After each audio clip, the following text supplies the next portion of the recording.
আমি আসলে মানে এখন মনে করছি 100% ফিট, কারণ বিগত সিনেমাগুলোতে আমাকে এইভাবেই দর্শক দেখেছে। কিন্তু আমার কাছে মনে হয় যে আরো এক্সট্রিম ফিট হওয়া দরকার, আরো এক্সট্রিম, কারণ মানুষের জানার যেমন শেষ থাকে না, সৌন্দর্যের শেষ থাকে না, সেই জায়গা থেকেই বলা। বাট এখন রাইট নাও আমি মনে করি অনেক বেশি প্রিপেয়ার, কারণ আমি লাস্ট সিনেমা করার সময় যে বডি স্ট্রাকচার আমার ছিল, সেই মেজারমেন্টটা রাইট নাও আমার আছে। আমি আসলে সিঙ্গেল মাদার নামটা শুনতে খুব অপছন্দ করি। বিগত বেশ কয়েকটা প্রোগ্রামে বলেছি, আবারও বলছি, what do mean single mother. আমার হতে পারে আমার সিঙ্গেল যদি একটা ভাই থাকতো, আমার মা বাবা কেউ নয় পৃথিবীতে, বাচ্চা, আমার ভাইটার বয়স হচ্ছে 3 বছর, আমি হয়তো বা একটা স্টাবলিশড একজন বড় বোন, তখন কি বলতো সিঙ্গেল বোন। বা আমার যদি এরকম হতো যে আমার ফ্যামিলির মধ্যে সবাই মারা গেছে কোনো একটা কারণে, আমার হয়তো একটা সম্পর্কে খালা হতে পারে, ফুপা হতে পারে, সে আছে, তাকে আমার দেখতে হবে দায়িত্ব নিয়ে, তাহলে আমি কি সিঙ্গেল আন্টি, সিঙ্গেল খালা? নো।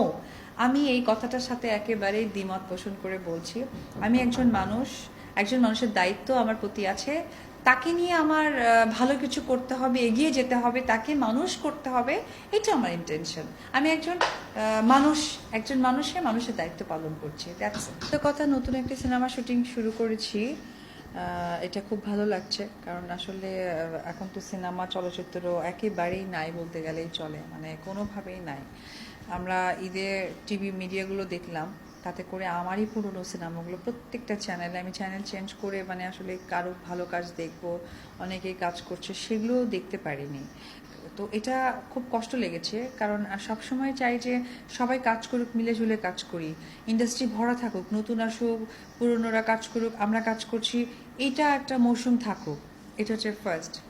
দ্বিতীয়ত, এই যে করোনা মহামারী, মানে যেটা আমাদের বলা যায় এক ধরনের প্যান্ডেমিক, এটা তো গত বছর আমরা চিন্তা করেছিলাম হয়তো বা ভ্যাকসিনেশন বা বিভিন্ন প্রিকশনের মাধ্যমে হয়তো বা আমরা সুন্দর একটা সকাল, সুন্দর একটা দিন দেখতে পারবো, সেই আশায় ছিলাম। কিন্তু আশাটা, নিরাশও হচ্ছি না, কিন্তু আশাটা আসলেই আমাদের খুব একটা সুখকর আশা হয়ে আসেনি।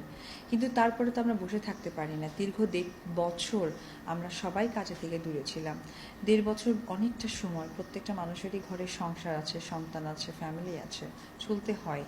তো ওই জায়গা থেকে 100% প্রিকশন মেনে আসলে কাজটা করা হচ্ছে।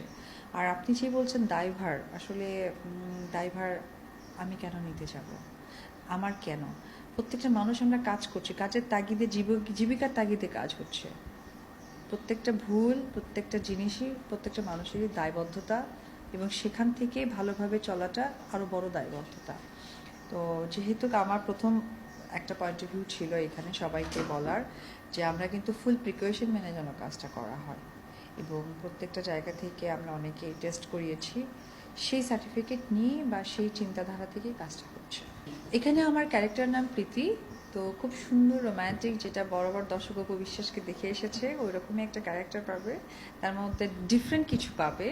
তো সেটার জন্য সিনেমাটা শেষ হওয়ার পর যখন রিলিজ করবে, সেটা যে প্ল্যাটফর্মেই হোক না কেন, সিনেমা হল থেকে শুরু করে যে সোশ্যাল প্ল্যাটফর্মে হোক না কেন, তখন দর্শক ক্যারেক্টারটা ভালোভাবে জানতে পারে। বাছাই করার কারণটা হচ্ছে যে আমি চাই সিনেমা বা আমি যে পরিবেশ, যে সমন্বয় নিয়ে কাজ করে এসেছে, আপনারা এফডিসিতে এসে দেখেছেন বা শুনেছেন হয়তো বা, সেট 6টা সেট ফেলেছে, এবং সেগুলো বিশাল। এই সময়ের জন্য এটা আমি মনে করি অনেক বড় একটা ইনভেস্ট।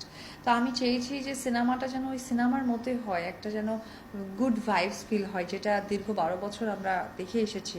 এফডিসিতে ঢোকার সাথে সাথেই একটা ডিফারেন্ট ফ্লেভার পেয়েছি। এটা একটা তাদের ছিল, দ্যাট ইজ কল, আমি বলতে চাই এক বাক্যে, যেটা ইনভেস্ট বেটার। তো সেই জায়গা থেকে এটা ভালো লেগেছে। আর চিত্রনাট্যটা ডেফিনেটলি খুবই নতুনত্ব মনে হয়েছে। আমরা তো আসলে এমন একটা জায়গায় রয়ে গেছি যে আমাদের যে প্রাকৃতিক একটা ভালোবাসা, একটা ছেলে মেয়েদের ভালোবাসা, দেখা দেখি করা, একটা ফিল, ফ্যামিলিগতভাবে একটু দ্বন্দ্ব, এই যে বিগত দিনে এই ধরনের গল্পগুলোর সাথে টাচ ছিল, মাঝখানে কিন্তু ওই টাচটা একদমই কমে গেছে। তো ওই রকম কিছু ফ্লেভার আমি এটাতে পেয়েছি, আমার ভালো লেগেছে, দ্যাটস আমি এটা চুজ করেছি। এটা আসলে কেমন লাগছে? এটা আমি কেন, এটা দর্শকরাই হতাশ, আমার থেকে দর্শকরাই হতাশ, কারণ বেলা শেষে প্রত্যেকটা মানুষ বিনোদন চাই, এটার বাইরে কেউ না। আপনি গিয়ে দেখেন এই যে লকডাউন বা ঘরে বসে থাকা, কি নিয়ে মানুষ সময় কাটিয়েছে, বিনোদনটা কি ছিল? টিভি মিডিয়া, হয়তো সেখানে নাটক দেখেছে, আমাদের পুরনো সিনেমা দেখেছে, টিভি প্রোগ্রামগুলো দেখেছে, নিউজ দেখেছে। এই যে আপনারা নিউজে আসছেন, আপনারাও বিনোদন দিচ্ছেন মানুষকে, মানুষের কাছে পৌঁছে দিচ্ছেন খবর, দ্যাট ইজ কল বিনোদন। তো বিনোদনের বাইরে কোনো মানুষ জীবনযাপন করতে পারে না, এটা খুব বড় একটা কথা। তো সিনেমা শুধুমাত্র আমার না, কোনো আর্টিস্টেরই রিলিজ হয়নি বিগত 3টা ঈদ হয়ে গেল, এবং 1.5 বছর প্যান্ডামিক সিচুয়েশনে। কারণ এই সিচুয়েশনটা এমন একটা আমাদের মাঝে আঘাত এনেছে যেখানে লোকালয় থেকে দূরে থাকতে হবে, মানুষের সমন্বয় থেকে দূরে থাকতে হবে। তো সিনেমার বিজনেস বলতে হাউসফুল দ্যাট ইজ কল, যেখানে লোক সমাগম বেশি সেখানে হাউসফুল বলা হয়।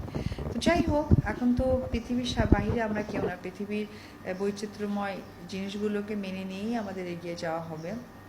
খারাপ লাগছে, তবে হ্যাঁ, আরও বেশি খারাপ লেগেছে বিধায় আসলে ঈদের পরপর সিনেমাটা শুটিং শুরু করা। সেটা হচ্ছে টিভি চ্যানেলগুলোতে বিগত 3টে ঈদ মিলে সমস্ত আমারই ছবি, মানে যে চ্যানেল ঘোরাবো সেখানেই আমি আছি, এবং এক একটা চ্যানেলে 2-3টে করে সিনেমা আমার। তো এটা খুব খারাপ লাগছিল, কারণ যারা নতুনরা কাজ করছে আমি চাই তাদেরকে দেখতে, তারাও কাজ করে, তারা ইন্সপায়ার হোক, তাদের ফ্যামিলি আছে, তারাও কষ্ট করেছে কোনো একটা সময়।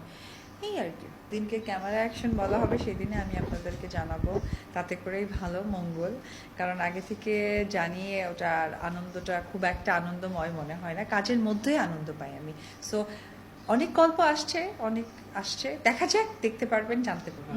আমার জায়গা থেকে এই দেখেন, এই যে ওটিটি প্ল্যাটফর্মে যে কাজ করছে, কাজের জন্য ঝুঁকছে, তো এই কাজটা কি বাড়ি থেকে করা সম্ভব? শুটিং সেটে আসতে হচ্ছে। তাহলে হোয়াই শুড আমাকেই কেন সেই কোয়েশ্চেন্সটা, যে প্রত্যেকটা জিনিসের দায়ভার কেন আপনি নিলেন না? কাজ তো করতে হবে বেলা শেষে। কিন্তু এই যে আপনি বাইরে বেরিয়েছেন, আমার নিউজ দিচ্ছেন, আপনি কি বাইরে আসছেন না? তাহলে আপনি যে বাইরে আসছেন, আপনার সাথে ক্যামেরা 2জন আসছে, ড্রাইভার আসছে, তার দায়িত্ব কি আপনার? তাহলে সেম আমরাও কাজ করছি এইভাবে, কেউ কারো দায়িত্ব নিতে পারে না। গুড প্রিকশন ইম্পর্ট্যান্ট, সচেতনতা ইম্পর্ট্যান্ট। আমাদের সরকার প্রধান যে বিধিনিষেধ আমাদের যেভাবে চলতে বলবে সেটা মেনেই কাজ করাটা উচিত।